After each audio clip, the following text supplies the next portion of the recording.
don Alexis Ortiz, exparlamentario por 3 periodos, periodista, escritor, dirigente político, exalcalde. Bueno, don Alexis, bienvenido. Un gran placer, mi hermano. Bien, ¿por qué está Arístides Mejía esta mañana aquí en Frente a Frente? Arístides Mejía está aquí, primero, porque el Partido Libre tiene derecho a que los medios les demos la oportunidad que le damos al resto de fuerzas políticas. Yo se los he dicho infinidad de veces. Segundo, porque en esta campaña política el mensaje de algunos partidos es que Libre predica y si es gobierno actuará igual que el partido de Chávez y de Maduro con esta teoría del socialismo del siglo XXI. Entonces, ¿qué mejor que conocer a alguien que desde adentro tiene su criterio sobre el socialismo del siglo XXI y a alguien en el país que representa a un partido del que se dice sí hasta con las comas la teoría del socialismo del siglo XXI? Si siguen ese modelo o no lo siguen. Pero vamos a buscar mecanismos de mejorar los problemas de desigualdad y que haya competitividad en el país.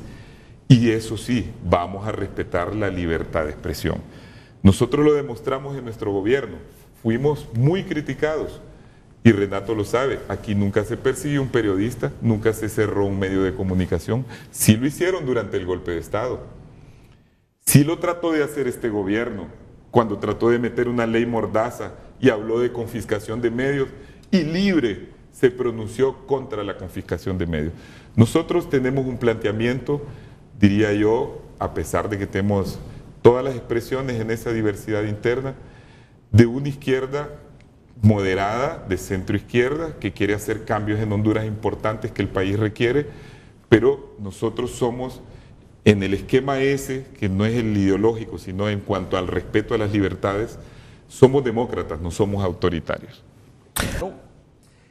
¿Cómo evalúa la disertación, el planteamiento del Partido Libertad y Refundación a través de Arístides Mejía? Él lo ubica dentro de una izquierda moderada. Innecesaria. Yo solo le recomendaría al amigo Mejía que evitara ser injusto en algunas valoraciones. Por ejemplo, tratar de decir que el presidente Micheletti, el presidente Pinochet y el dictador Pinochet o Somoza son más o menos la misma cosa, es una exageración innecesaria. Y más allá de los errores que... Y me atrevo a involucrarme en la política hondureña porque el amigo Mejía se opinó sobre la política venezolana. Creo que más allá de los errores que haya podido cometer el presidente Micheletti, más allá de lo controversial que pueda haber sido la salida del señor Zelaya del poder, el presidente Micheletti condujo este país a una transición democrática, a unas elecciones libres, transparentes, en la cual salió electo incluso un rival de él, pues, o sea que no es justo pues hacer esa comparación. En todo caso, hay cosas que sí me interesa comentar de lo que dijo el señor Mejía, o el doctor Mejía. Lo primero es el asunto del pacto social. El pacto social es una cuestión que tiene que partir de la premisa de que cualquier cambio constitucional de tipo genérico o de tipo puntual tiene que ser consensuado. Por ejemplo, el gran drama de la reforma constitucional venezolana es que no hubo un pacto social, sino que una mitad de la población le impuso una constitución a la otra mitad. Y resulta que para que una constitución sea válida, para que sea duradera, para que sea aceptable, para que sea viable, es necesario que la población en una inmensísima mayoría, en un consenso inmenso, apruebe la constitución. De tal manera que cualquier intento de cambiar la Constitución por la vía de la Asamblea Constituyente o cualquiera otra de las modalidades que las propias constituciones establecen para su reforma, tiene que ser consensuada en Honduras, en Venezuela y en cualquier parte. Ahí debe funcionar realmente el pacto social. El pacto social no puede ser una expresión fresca, no puede ser una consigna, tiene que ser algo que se cumple en la práctica. Nosotros creemos en algo que llamamos el capitalismo solidario. Creemos que en la competencia histórica entre el socialismo y el capitalismo, realmente el capitalismo ganó la batalla, sobre todo después que fue derribado el muro de Berlín. Pero que este capitalismo consumista, mercantilista, que se desentiende de los pobres, este capitalismo salvaje, para llamarlo de alguna manera, no es el capitalismo que puede complacernos en Latinoamérica. Nosotros tenemos que buscar una modalidad de capitalismo que el filósofo y economista venezolano Demetrio Gómez llama capitalismo solidario, un capitalismo que se proponga sacar a la gente de la pobreza mediante políticas concretas e intencionadas, sensibilizar a los empresarios para que cumplan con su responsabilidad social y para que se entienda que las fuerzas libres del mercado, las fuerzas ciegas del mercado, crean mucha riqueza, hacen crecer a los países, pero hacen que el crecimiento sea desigual, que haya un contingente de pobreza que realmente para los que tenemos una visión cristiana de la vida, yo que soy católico o creyente, no estaría satisfecho con ese capitalismo pues salvaje, mercantilista, consumista, frívolo, etc.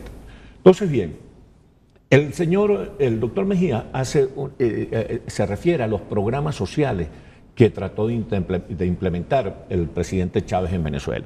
Lo primero que hay que decir es que no bajaron la pobreza. La pobreza ha crecido escandalosamente en Venezuela. Y ha crecido en Venezuela escandalosamente porque los programas sociales, y ojalá que eso no se repita en otros países latinoamericanos, cometieron dos errores graves en Venezuela. El primero es que fueron asistencialistas, fueron programas de ayuda a la gente. Y el mejor programa social, mi hermano querido, es preparar a la gente para trabajar, enseñarlo a trabajar y producirle empleo. Que la gente dependa de sí mismo, que no dependa de la dádiva del Estado, que no dependa de los regalos del Estado. Porque cuando depende de la dádiva del Estado, la gente se acostumbra a ser dependiente, se acostumbra al paternalismo, la gente no se desarrolla. Entonces ese asistencialismo es realmente muy pernicioso. Por aquella vieja expresión de no regales un pescado, enseña a la gente a pescar, ¿no? Bueno.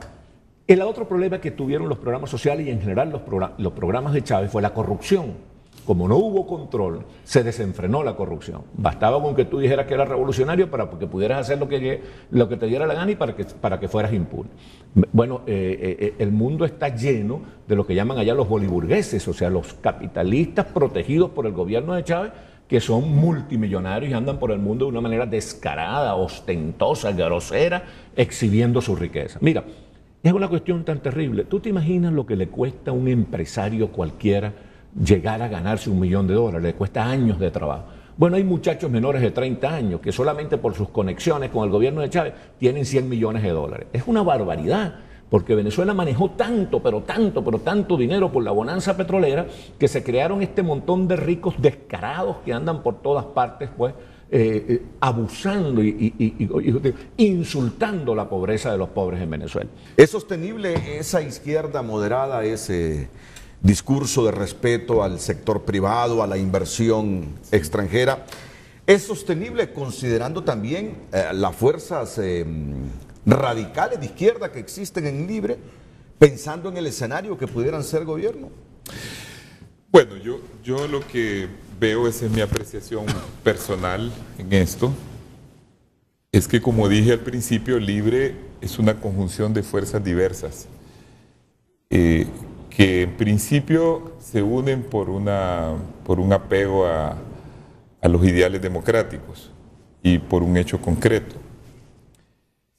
Después hay un largo camino que se da debido a las circunstancias que han ido ocurriendo en el país, y ha sido un momento de intenso trabajo de estructuración de una nueva fuerza política. En ese trabajo, el papel fundamental lo jugó el liderazgo de Manuel Zelaya, porque ese es un punto de unión de todos, reconocer el liderazgo del expresidente Zelaya. Y ahora, por encima de ese liderazgo, la imagen de Xiomara Castro, que fue la imagen de la unidad misma, por eso hubo una candidata aceptada por todos, una candidata que llamamos de consenso. Xiomara Castro representa para nosotros la idea misma de la reconciliación. Y si ella está proponiendo a la nación la reconciliación real del país y definitiva para construir un nuevo pacto, tenía que forzosamente significar eso a lo interno. De tal manera que tanto los que procedemos del Partido Liberal, algunos que vienen del ala incluso derecha del Partido Liberal, yo siempre estuve ubicada en el ala progresista del Partido Liberal, al igual que Manuel Zelaya y otros, pero hay gente del ala derecha De hecho, dentro de Libre hay gente, en una encuesta que salió, que se dice en un alto porcentaje ser de derecha, como hay otros que dicen ser de izquierda y la mayoría de centro. Eso que haya esa diversidad es un trabajo permanente para llegar a acuerdos y para llegar a posiciones comunes. ¿Cuáles son las posiciones comunes que compartimos todos? Bueno, uno, todos estuvimos contra el golpe de Estado, eso es lo primero. Segundo, todos respetamos y estamos a favor del respeto a los derechos humanos. Segundo. Tercero, todos estamos de acuerdo con el respeto a las libertades individuales, entre otros, el respeto a la libertad de expresión, eso lo hemos manifestado y lo hemos demostrado. Lo otro fue que todos estábamos de acuerdo en un programa común que significara un cambio importante para el país. Creemos que en Honduras hay que refundar porque las cosas no funcionan. Si hubiera aquí instituciones, y deben haberlas, que están funcionando bien, pues no es necesario refundarlas, no es necesario reestructurarlas. Pero si las cosas andan mal, creemos que hay que hacerlo y en eso todos estamos de acuerdo. Es decir, estamos... ¿En qué no estamos de acuerdo? Sí. No, prosiga luego. ¿En qué no estamos de acuerdo y hay discrepancias internas como las hay en todos los partidos?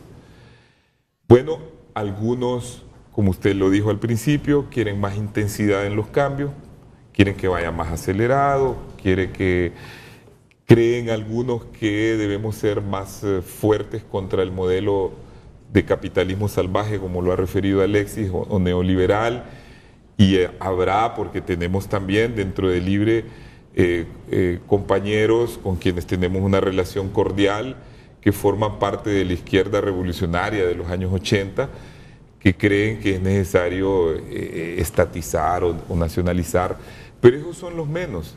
Y lo importante en un partido como el nuestro, como también los hay de derecha, como he dicho, hay gente de derecha en nuestro partido que son demócratas, pero son de derecha y creerán que solo hay que hacer pequeñitas reformas. Lo importante en un partido, y eso es lo que me alegra de Libre, y para ahí se va enfilando al estilo de los mejores partidos socialistas europeos y de América del Sur, como el de Lula, es que hay un juego democrático interno, que todo se decide democráticamente, no por imposición. Fuimos a elecciones primarias, aún teniendo una candidata de consenso, para dilucidar democráticamente quienes iban de aquí en adelante a dirigir el partido y quienes iban a tener las candidaturas a diputados y alcaldes. Y eso, como usted lo ha visto, lo ha respetado todo el mundo, porque los disensos no se han visto en Libre. Es decir, si tenemos un partido, y con esto termina esta fase, un partido nacional dividido, que quedó dividido tras las elecciones, que todavía no se ha unido, por eso sacan ellos un anuncio pidiendo a los nacionalistas que se unan y dirigiéndose solo a los nacionalistas. No se dirigen a la hondureñidad, se dirigen solo a los nacionalistas, porque ni siquiera después de las elecciones primarias han logrado unir. Nosotros sí estamos unidos y tenemos ese proyecto. Es cierto, como decía el señor Mejía, el doctor Mejía, que el comunismo se acabó hace 20 años, pero ahorita hay un empeño en revivir el comunismo, se llama socialismo del siglo XXI, y es lo que llamamos el neocomunismo, es revivir el estatismo, el atropello a la propiedad privada, los derechos humanos, el partido único, el pensamiento único, la represión, todo eso. Hay que tener cuidado con eso. Con la otra cosa hay que tener cuidado es con la idea de que cuando uno llega al mando tiene que partir de cero, tiene que poner el país patas arriba. Porque resulta que ya el propio William Shakespeare decía, mi hermano, todo pasado es prólogo. Tenemos que partir de lo positivo y lo negativo que tiene cada país, de lo positivo, de la experiencia histórica positiva de nuestros países, precisamente para superar nuestros problemas. Porque si llegamos creyendo que vamos a refundar el país, que vamos a comenzar de cero, que nosotros somos la historia, que la historia comienza con nosotros, vamos a crear grandes traumas y grandes confrontaciones sociales que van a operar como un saboteo para los cambios que queremos promover.